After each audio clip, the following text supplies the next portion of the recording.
အားလုံးပဲမင်္ဂလာပါခင်ဗျာဗီဒီယိုမှာကိုင်းဆိုတဲ့ YouTube channel ကနေပြန်လည်ကြိုဆိုလိုက်ပါတယ်ဒီဗီဒီယိုလေးကတော့ဂျပန်မှာအခုမှတောင်တညရေးစတက်မဲ့သူတွေအတွက်ဘာတွေဝယ်တဲ့နဲ့ဘာတွေတည်သွားတဲ့နဲ့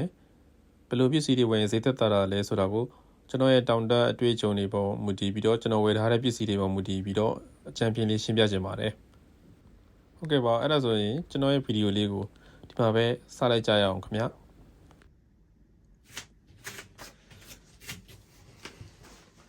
ဒီတက်နေရတော့ကျွန်တော်ဝယ်ထားတာနေချာဟိုက်ကနေဝယ်ထားတာပေါ့ကျွန်တော်ဝယ်တော့ကတော့ဈေးကတောင်းခွဲကြော်ပဲပေးရတယ်နှစ်ယောက်အိတ်လေးရတယ်တစ်ယောက်အိတ်လေးရတယ်ဒီနေချာဟိုက်ရဲ့အားသာချက်ကပါလဲဆိုလို့ရှိရင်တော့သူကဒီပစ္စည်းတွေအကုန်လုံးထဲမှာမိုးကာတွေရောအခင်းတွေရောဒီတန့်ရောပေါ့အကုန်အစုံပါပြီးသားပေါ့ပြီးတော့ဈေးကလည်းတင်တယ် quality လည်းကောင်းတယ်သူရဲ့အားနည်းချက်ကိုပြောမယ်ဆိုလို့ရှိရင်တော့မောင်းဘဲနဲ့ရှင်လို့ရှိရင်တော့ဒီကောင်နည်းနည်းလေးတယ်ပေါ့ပြီးတော့မောင်းဘဲကတော့ပို့ပြီးတော့ကျွန်တော်မှလူကြိုက်များတာလည်းပါတာပေါ့ဒီပထမဦးဆုံးအခုမှတညရေးစတက်ဖို့စဉ်းစားနေတဲ့လူတွေဈေးလည်းရင်ကြီးတာမျိုးမသုံးကြည့်ဘူးဆိုလို့ရှိရင်တော့ဒီ nature high ဆိုတဲ့တန်လေးဟာတော့အဆင်ပြေတယ်ကျွန်တော်တော့အခုဒီဒါပဲသုံးနေသေးတယ်ကဲတန်လေးပြီးသွားပြီဆိုလို့ရှိရင်တော့ကျွန်တော်သုံးနေတဲ့ sleeping bag တွေကဈေးသက်သာတာလည်းဖြစ်တယ်ပြီးတော့ quality လည်းအထိုက်လျောက်ကောင်းတယ်လို့ကျွန်တော်ခံစားရတယ်ပေါ့ဒီတစ်စိတ်လေးဘလို့အတန်းတွက်ဖတ်မလဲကွီစာလို့ဖတ်မလားတော့မသိဘူးဒီကောင်လေးကတော့ကျွန်တော်ဝယ်ထားတာ8500နဲ့9000ဝန်းကျင်လောက်ပဲပေးရတယ်ဒီကောင်လေးကတော့ကျွန်တော် Amazon ကနေဝယ်ထားတာပေါ့တီးတယ်ပြီးတော့အေးတန်လည်းအထိုက်လျောက်ခံနိုင်တယ်စောင်းရသည်ဆိုလို့ရှိရင်တော့စင်မပြေဘူးပေါ့ဥပမာစောင်းရသည်မဝင်ခင်10လပိုင်း17လပိုင်းလေးထိကတော့ကောင်းကောင်းသုံးလို့ရတယ်ကျွန်တော်ဒီကောင်ကို17လပိုင်းနေမှာကျွန်တော်တရရမှတက်ပြီးတော့သုံးလာတာ AC ပဲအဆင်ပြေတယ်အရင်ကြီးလည်းအေးတာလည်းမခံစားဘူးပေါ့ဈေးလေးတင်တော့တဲ့အတွက်ပထမဆုံးကမှတညရေးစတက်ဖို့စဉ်းစားနေတဲ့လူတွေအတွက်ဒီ sleeping bag လေးကဈေးလေးတင်တယ်ဖြစ်တယ် quality လည်းအထိုက်လျောက်ကောင်းတယ်လို့ခံစားရတော့ကျွန်တော်စမဲလုပ်ချင်ပါတယ်ဒီကောင်လေးပြီးတော့ပြီဆိုလို့ရှိရင်တော့နောက်တစ်မျိုးကဒီမှာဒီကောင်ကျတော့ဥစားအောက်မှာခင်းတဲ့ဟာမျိုးပေါ့အေးရအခင်းပေါ့ခင်းဆိုပြန်ဒီကောင်ကကျတော့ဘယ်လိုဟာလဲဆိုတော့ဒီမှုတ်ပြီးသုံးလို့ရတဲ့ဟာမျိုး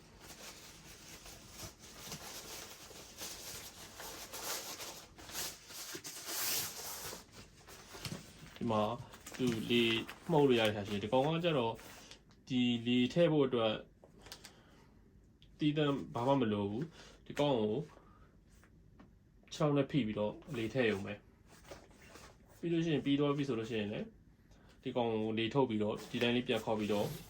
အဲ့ဒါပြန်ထည့်လိုက်တယ်ဆိုလို့ရှိရင်နေရာလည်းမယူဘူးတော်တော်လည်းအဆင်ပြေတယ်ဒီကောင်ကတော့ကျွန်တော်ဝယ်တော့က3000ကျော်ပဲပေးရတယ်ပြီးလို့ရှိရင်တော့ကျွန်တော်ရဲ့ဗီဒီယိုအောက်မှာဒီကျွန်တော်ဝယ်ထားခဲ့တဲ့ဈေးတွေအကုန်လုံးတစ်ခုချင်းစီအသေးစိတ်ကျွန်တော်ရေးပေးထားပါမယ်ဗီဒီယိုထဲမှာတော့ဈေးကိုကျွန်တော်အသေးစိတ်ထည့်မပြောသွားတော့ဘူး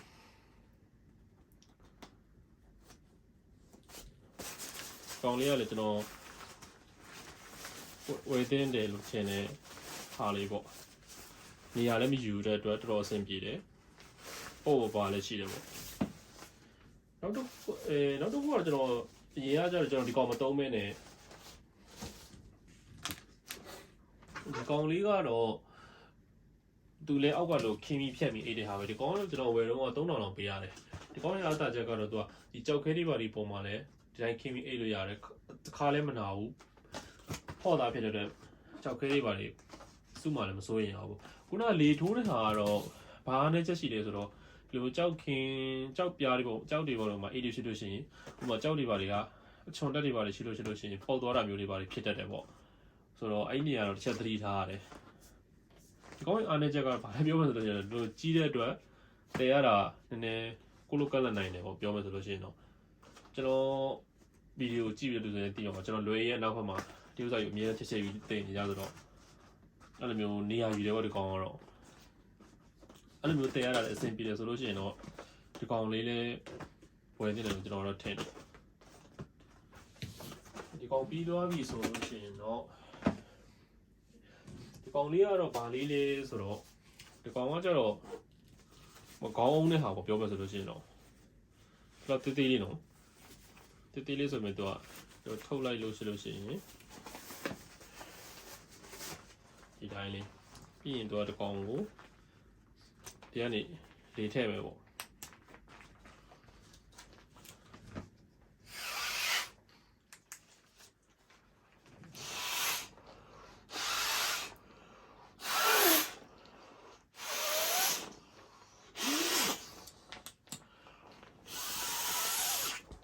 တော့လီမုတ်လိုက်တာနဲ့တော့ကောင်းဖြစ်သွားတယ်ခေါင်းကြီးအဲ့မယ်မလိုတော့ဆိုလို့ရှိရင်လည်းဒီကနေဒီပြန်ထုတ်လိုက်တော့မယ်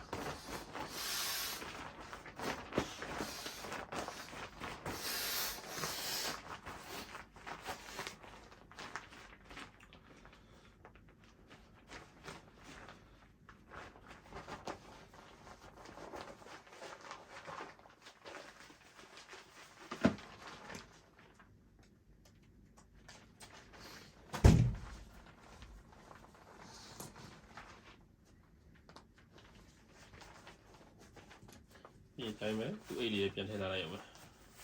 တော်အဆင်ပြေတယ်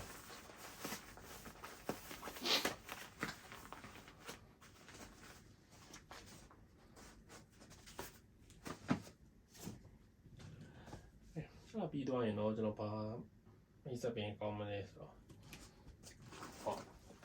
ဒီကောင်လေးကတော့ကျွန်တော် Amazon ကနေပဲဝယ်ထားတာ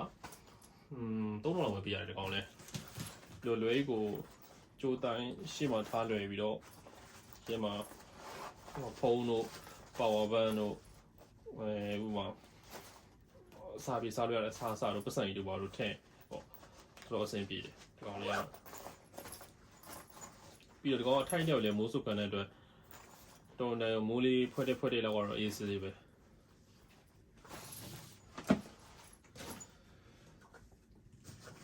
ဒီဥစ္စာလေးကတော့ဥပမာဒီသွားနေရင်လည်းလမ်းမှာဖင်ခဏနာပြီးဖင်ထိုင်ထားခြင်းတဲ့ခါမျိုးတွေပါလေဆိုလို့ရှိရင်တော့ဒီကောင်လေးကိုခင်းပြီးထိုင်အောင်ပဲအဲ့ဒါဆိုလို့ရှိရင်ကိုပေါင်းကြီးတွေပါလေတိတ်မပေးတော့ဘူးပေါ့ဒီကောင်လေးကတော့ရန်တရားဆိုင်ကနေဝယ်ထားတဲ့အတွက်ရန်နဲ့တက်တာတယ်ပေါ့ပါလိမ့်မယ်ဆိုတော့တရားပြရတာအဆင်ပြေတယ်ပြီးတော့ဒီကောင်ကကြတော့ကျွန်တော်ကိုမန်းကနေဝယ်ထားတာပေါ့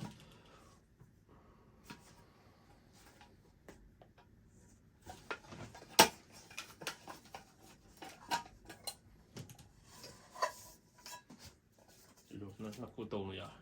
ဒီကောင်ဆိုလို့ရှိရင်တော့ယူနေပါလေကျိုးခေါက်ဆွဲပြုတ်တွေပါလေပြုတ်ပြီးစားလို့ရတော့အေးစေးပဲဒ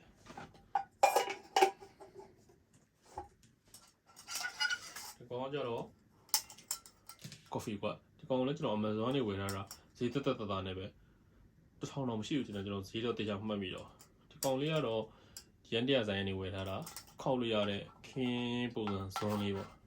ဟုတ်ပြီ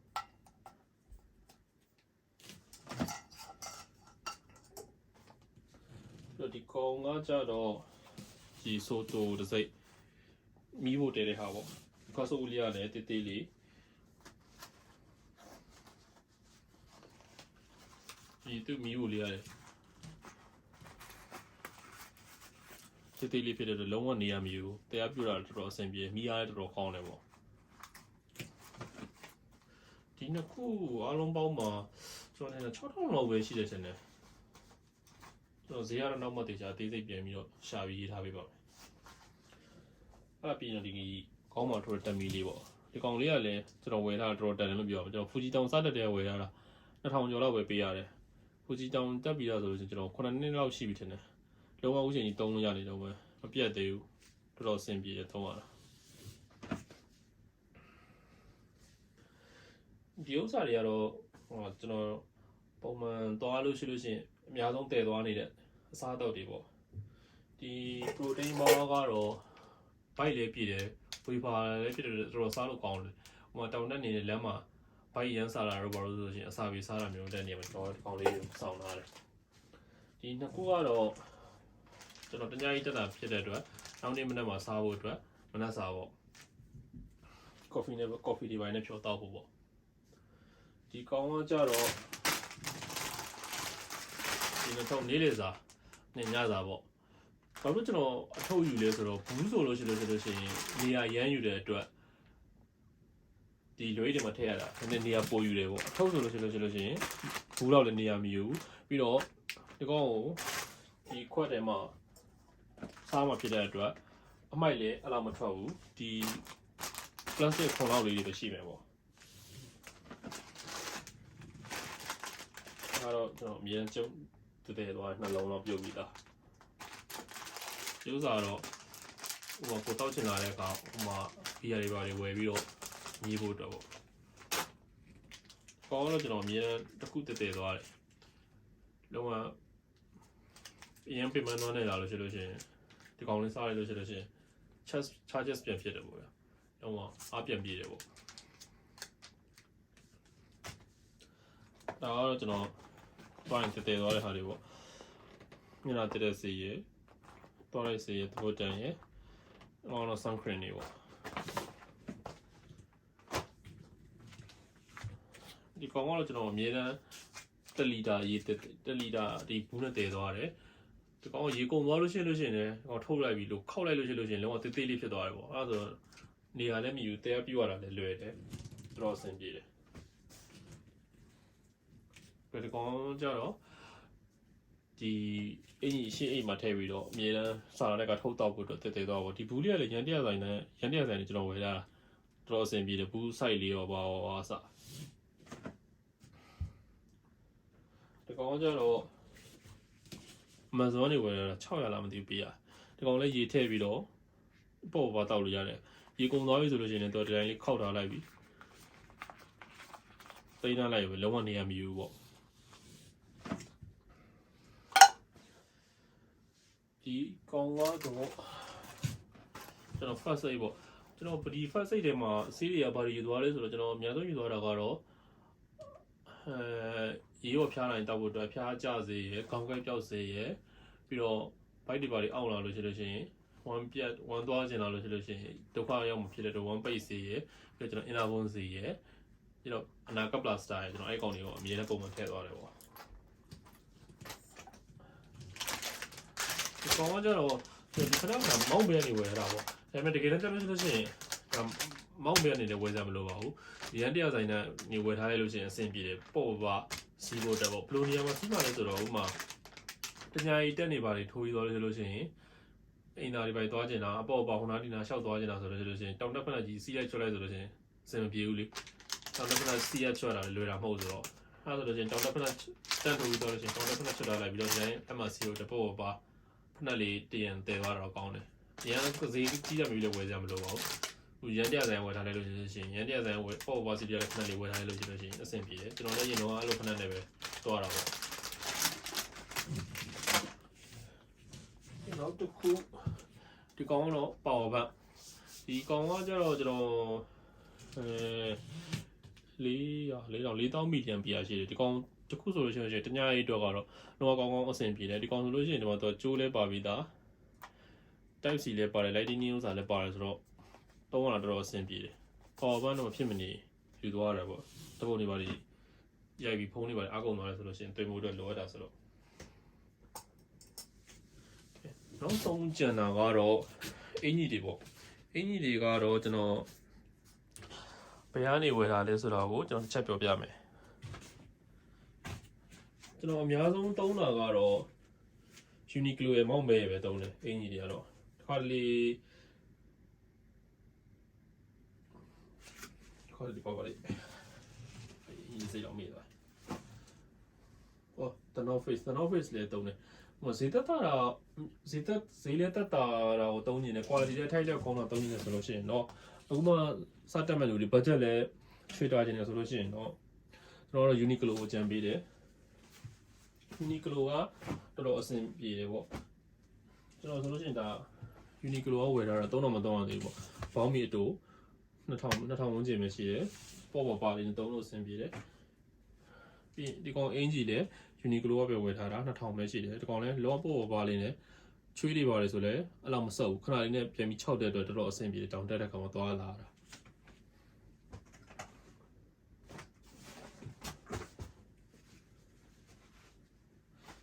ကောင်ကတော့ကျွန်တော်မောင်းပေးရနေဝယ်ရတာဈေးချတဲ့ချိန်ပေါ့4000လောက်ပဲပေးရတယ်ဘောင်းမီတို့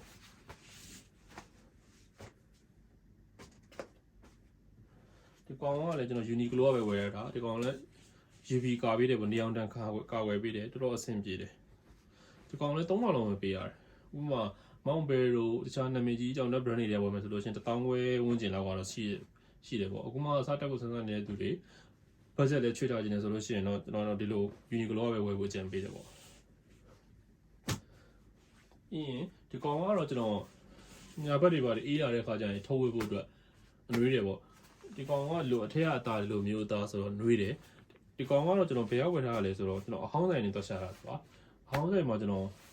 တော့ရှာတာ2000လုံးနဲ့ရခဲ့ပါတယ်ဒီကောင် Adidas ပေါ့ဒီကောင်လည်းစိအပြင်မှာအသက်တိုင်းဝင်မယ်ဆိုလို့ရှိရင်ကျွန်တော်ထင်တာတော့1000ကျော်တော့ပေးရမယ်ထင်တယ်ကျွန်တော်ကြံပေးချင်တာက budget ချွေတာနေတယ်ဆိုလို့ရှိရင်တော့အဲ့လိုမျိုးအဟောင်းဆိုင်နေမှာပစ္စည်းကောင်းတွေကိုရှာပြီးတော့အချိန်ပေးပြီးဝယ်တာလဲအကုန်ကြီးကြတက်တာတယ်ပေါ့နောက်တစ်ခုကတော့ဘောင်းမီရှည်ပေါ့ဒီကောင်တော့ကျွန်တော်မောင်းပေးရနေဈေးချနေတာကိုရှာဝယ်လာတာပါကောင်7000လောက်ပဲပေးရတယ်ကျွန်တော်ဝယ်တော့ညဘက်တွေပါအေးလာတဲ့ခါကျရင်လည်းဝယ်လို့အဆင်ပြေတယ်လို့ကိုဘောင်းမီတုံမိုးချင်ဘောင်းမီရှည်ဝှချင်တယ်ဆိုလို့ရှိရင်လည်းအဆင်ပြေတယ်ပေါ့ဒီကောင်လေးကတော့ဒီကောင်တွေကဘာအတွက်ယူသွားတာလဲဆိုတော့ဒီလိုအိတ်တွေလေးတော့ယူသွားဖို့ကြံပြင်းဒီကောင်တွေကရင်းတရားဆိုင်မှာဝယ်လို့ရတယ်ဘယ်လိုနေရာတွေမှာတုံးလဲဆိုတော့ကျွန်တော်ဆိုလို့ရှိရင်ဒါမျိုးလောက် site ကို2အိတ်လောက်ယူသွားတယ်ပေါ့တအိတ်ကကြတော့ဘာတွေထည့်လဲဆိုတော့ကိုပေါ်မှာဟိုအမိုက်တွေဘာတွေတုံးပြီးမိုက်အိတ်အနေနဲ့တုံးတယ်ပေါ့ပြောမှဆိုလို့ရှိရင်တော့ကောင်းတယ်လို့ပိတ်လို့ရတဲ့အတွက်ဥမာအမိုက်တွေဘာတွေထည့်ပြီးတော့ဥမာနန်နဲ့တခါလေအမိုက်တွေဘာတွေနန်တဲ့ဆိုလို့ရှိရင်ဒီကောင်ပိတ်ထားရလို့ရှိလို့ရှိရင်တုံးတော့နန်မထွက်တော့ဘူးတက်တာတယ်ပေါ့အဲ့တော့ကျွန်တော်ကတော့ဒီရိုးတဲ့ plastic အိတ်ကြီးယူသွားရတာဆိုလို့ရှိရင်ဒီလိုအိတ်လေးတွေယူသွားဖို့အတွက်အကြံပေးချင်ပါတယ်ပြီးတော့ဘာအနေနဲ့ထည့်ရလဲဆိုတော့ကိုဝတ်ပြီးသားဝတ်တွေပါလေဆိုလို့ရှိရင်နန်နေတဲ့ဝတ်တွေပါလေဆိုလို့ရှိရင်ဒီထဲထည့်ထားပြီးတော့ဒီကောင်ပိတ်ထားရလို့ရှိရင်အဆင်ပြေတယ်ပေါ့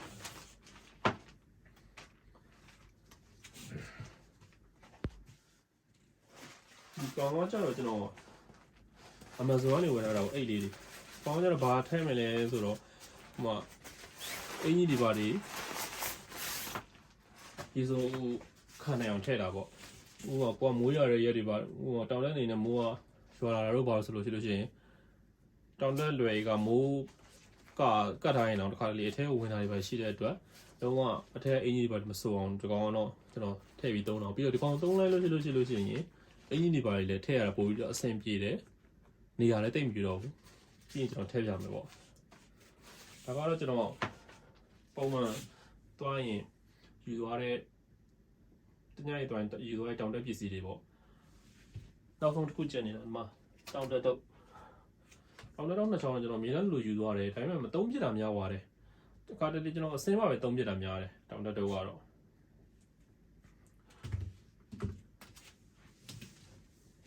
ပြီးတော့ကျွန်တော်သုံးနေတဲ့အိတ်ကဘယ်လောက်လီတာလဲဆိုတော့40ကောင်းတော့မောင်းပဲကျွန်တော်နောက်တစ်အိတ်က Osprey လားမသိဘူးအဲ့ကောင်လည်း40ပဲအိတ်နေပေါ့ကျွန်တော်အမြဲတမ်းသုံးနေရအရင်အခုတော့ဒီကောင်သုံးနေတယ်ဒီကောင်လည်း40ပဲတချို့လူတွေကျွန်တော်လာမေးတာရှိတယ်ပေါ့တ냐ရေးတက်ဖို့အတွက်အိတ်က50 60လောက်ဝယ်ရမှာလားတို့ပါတော့ပေါ့ကျွန်တော်ရှိမှကျွန်တော်တစ်ခါမှ50ပြည့်အောင်လည်းမထည့်ဘူးပေါ့60ပြည့်အောင်လည်းမထည့်ဘူးပေါ့တ냐ရေးတက်ဖို့အတွက်ဆိုလို့ရှိရင်ကျွန်တော်အတွေ့အကြုံရဆိုလို့ရှိရင်တော့အဲ့လောက်အိတ်တွေဝယ်ဖို့မလိုဘူးလို့ကျွန်တော်ကတော့မြင်တယ်ကျွန်တော်အတိတွေထဲမှာဆိုလို့ရှိရင်35လီတာလောက်နဲ့တင်တ냐 light တက်နေ light နေတဲ့လူရှိတယ်တ냐ရေး light တက်နေတဲ့လူတွေရှိတယ်ပေါ့ဗျာအဲ့တော့ဥမာ35ကနေ40ကြားလောက်ဆိုလို့ရှိရင်တော့ကျွန်တော်ထင်ရတော့တ냐ရေးကကောင်းကောင်းတက်လို့ရပါတယ်ကျွန်တော်2냐ရေး3냐ရေးတောင်40နဲ့ကျွန်တော်ပစ္စည်းတွေရအောင်ထည့်ပြီးတက်နေတာပါကျွန်တော်ဒီအိတ်ထဲကိုဒီကပစ္စည်းတွေပေါ့ကျွန်တော်ဘယ်လိုထည့်ပြမလဲဆိုတော့ကျွန်တော်တစ်ချက်ပြပေးချင်ပါတယ်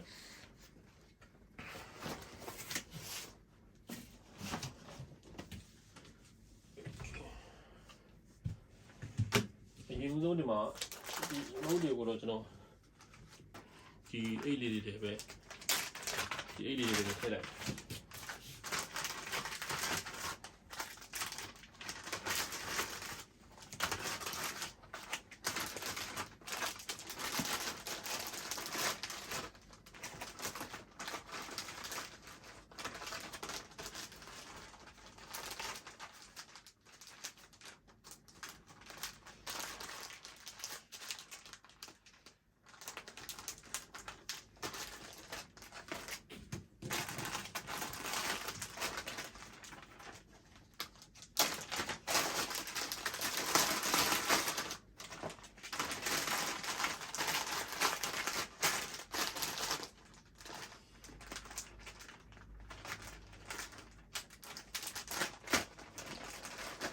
ကောင်းဒီဥစ္စာလေးကောင်းလို့ကျွန်တော်ပေါင်းမိထည့်မယ်ပေါ့လေးရမီရော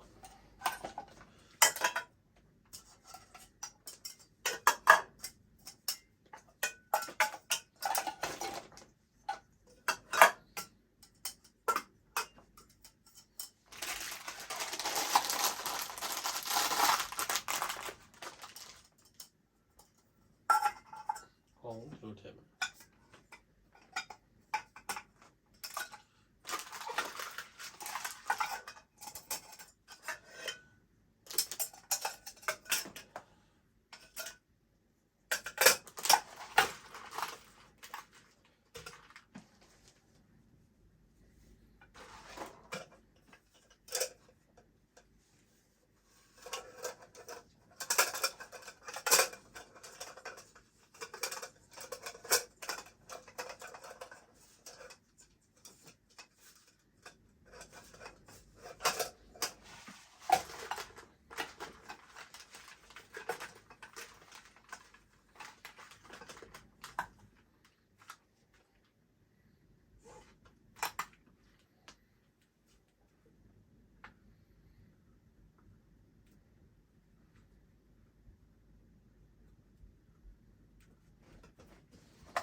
အင်ကြီးတွေတော့ကျွန်တော်ဟိုကအိတ်နီတွေကိုပုံပေါင်းပြီးထည့်မယ်ပေါ့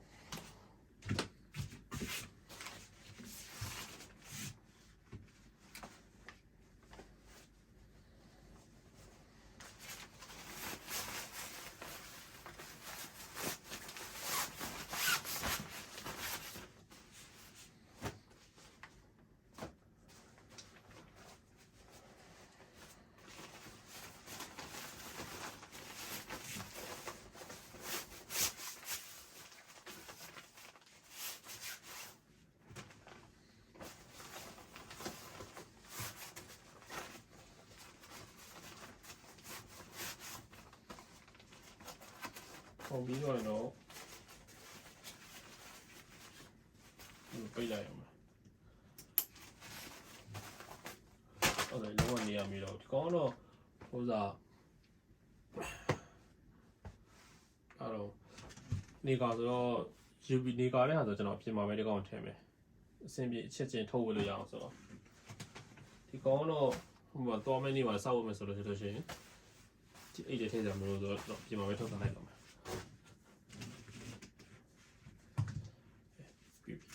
အဲ့ဆိုလို့ကျွန်တော်ဒီကောင်လေးကိုဟိုအိတ်ထဲစထည့်တော့မယ်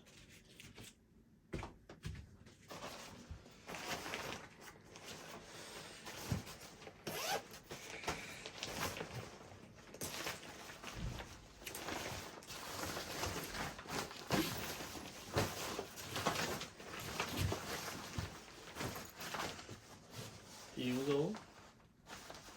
မထုံးမပစ္စည်းတွေကိုအောက်ဆုံးမှာစထည့်sleeping bag ထည့်လိုက်ပြီ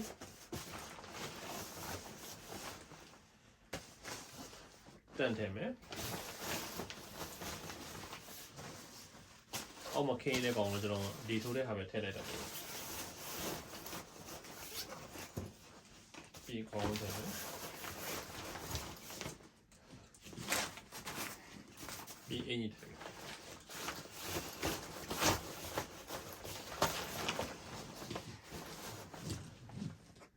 ဒီဘောတော့ထုတ်တော့မဟုတ်ဆိုတော့ဒီထဲပဲထည့်လိုက်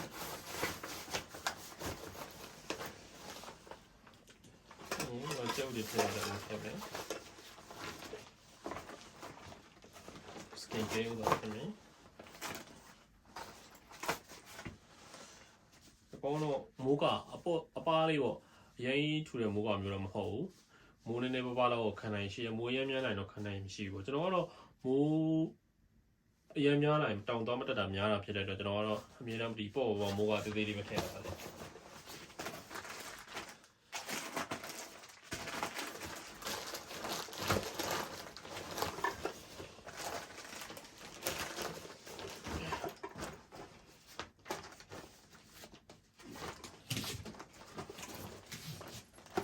ဆေးကတော့အများအားပုံမှာပဲထည့်ထုတ်တော့ဆင်ပြအောင်အဲ့ဒါရင်ဒီကဟာကြောင့်ကျဲထည့်ပြီးတော့ပြီဆိုတော့ဟောပြလိုက်တော့ဒီကထပ်ထည့်လို့ရတယ်ပေါ့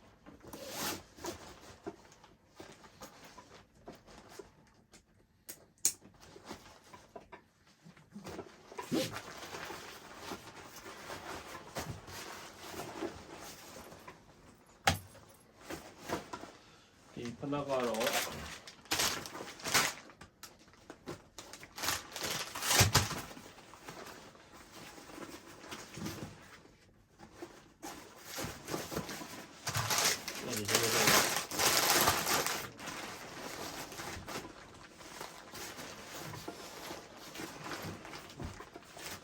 ကျန်တဲ့တူလီမိုးစားလေးတွေဆိုတော့ဒီနေ့ပဲထည့်တယ်ပေါ့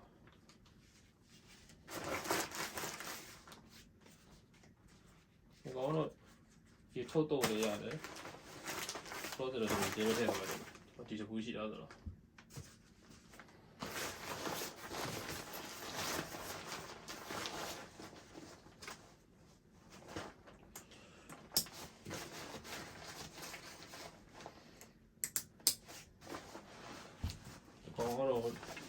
ချက်ချင်းထုတ်ထိုင်လို့ရအောင်ဆိုတော့ဒီလေးပဲထည့်တယ်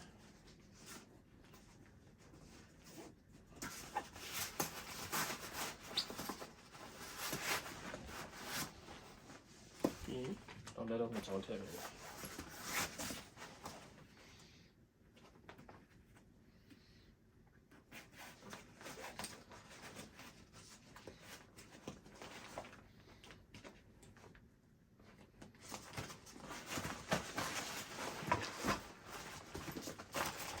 ဒီကဟောဒီရပို့နေတယ်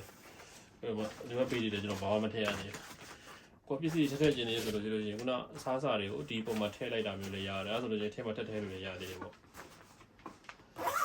ကျွန်တော်ပြောချင်တာဒီ40လီတာအိတ်ပေါ့ဒီ40လီတာအိတ်တောင်ပစ္စည်းထည့်ဖို့နေရာအများကြီးကျန်သေးတယ်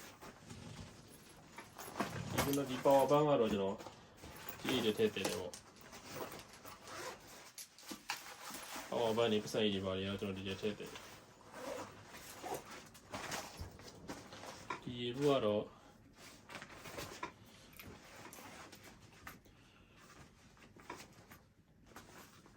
အထည့်လို့ရ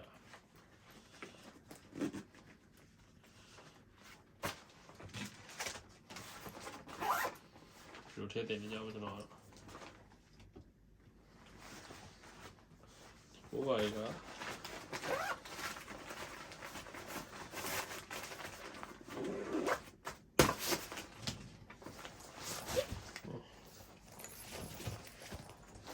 အဲ့ဆိုရင်ဒီမှာတော့တ냐ရီအတွက်ဒီစစ်ဖြစ်သွားတယ်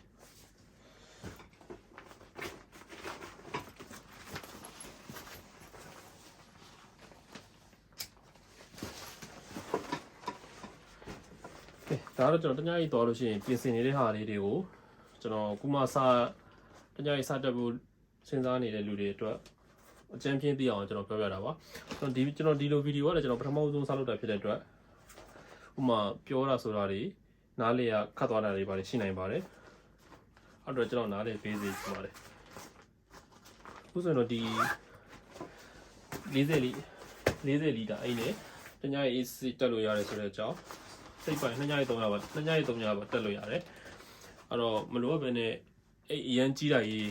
ဝယ်ဆိုလို့ရှိရင်40လီတာ50လီတာ60လီတာ AG တွေဝယ်မယ်ဆိုလို့ရှိရင်ကုန်ကြစိတ်လေးများလို့ AG အရန်ကြီးပြီးတော့တဲရပြရတာလေခက်ခဲတယ်ပေါ့ကိုကရန်လုံးဝကျမတန်ဆန်းပြီး AC တင်လိုက်ပြရတယ်ဆိုလို့ရှိရင်ကိစ္စမရှိဘူးပေါ့ဒါပေမဲ့တောင်တက်တဲ့ခါမှာအိတ်ကတဲလီကိုတော့ပိုကြီးပြမှန်းနေဖြစ်တဲ့အတွက်တနိုင်တယ်များကိုယ့်ကိုပေါ့နေအောင်လုပ်တာအကောင်းဆုံးပါပဲအခုဆိုရင်တော့အကြံပြင်းနားလည်လောက်ပြီးထင်ပါတယ်ခုမှတ냐ရီစတက်မဲ့လူတွေအတွက်အဲ့ဆိုတော့ကျွန်တော်ဗီဒီယိုလေးကိုကျွန်တော်ဒီနေရာမှာပဲအဆုံးသတ်ချင်ပါတယ်အဲ့လိုနားမလည်တာတွေမရှင်းတာတွေရှိရင်လည်းကျွန်တော်ကိုဒီ comment မှာမေးလို့ရတော့ကျွန်တော်ရဲ့ Facebook page ကနေ Facebook page ရဲ့ကျွန်တော် Facebook account ကနေကျွန်တော်တိုက်ရိုက်လာမေးလို့ရပါတယ်ပြီးလို့ရှိရင်ကျွန်တော်ဝယ်ထားခဲ့တဲ့ပစ္စည်းတွေရဲ့ဈေးတွေပါတယ်ကိုကျွန်တော်တစ်ခုချင်းစီအသေးသေးထပ်ပြီးတော့တင်ထားပေးပါမယ်ခင်ဗျ ဗီဒီယိုလေးကိုအဆုံးထိကြည့်ပြီးတဲ့အတွက်အားလုံးကိုကျေးဇူးတင်ပါတယ်နောက်ဗီဒီယိုတွေမှာပြန်လည်ဆုံတွေ့ကြပါမယ်ခင်ဗျာ